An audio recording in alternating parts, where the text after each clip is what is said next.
আল্লাহও চায় আপনি আপনারা ছোট করেন। আল্লাহর এটা দেখতে বড্ড ভালো লাগে যে আমার বান্দা ছোট হয়ে থাকতে চায়। মান তাওয়াদা তারাফা, যে নিচে নামতেছে আল্লাহ টাইনা উঠায়, আর যে উঠতেছে আল্লাহ থাপ্পড় মেরে নিচে নামায়। কথা কন।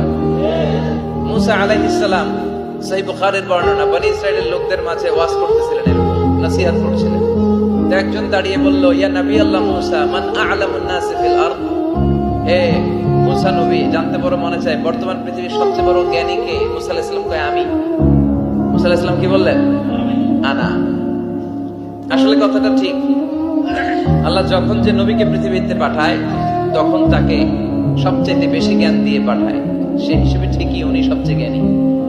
কিন্তু উনি এইভাবে নিজেকে সবচেয়ে বড় জ্ঞানী বলে দিবে, এটা আল্লাহর পছন্দ হয় না। আল্লাহ চেয়েছিলেন মুসা আলাইহিস সালাম যেন বলে আল্লাহু আ'লাম, আল্লাহই জ্ঞানী। সুবহানাল্লাহ কইবেন না? কিন্তু তা না করে উনি কি করলেন?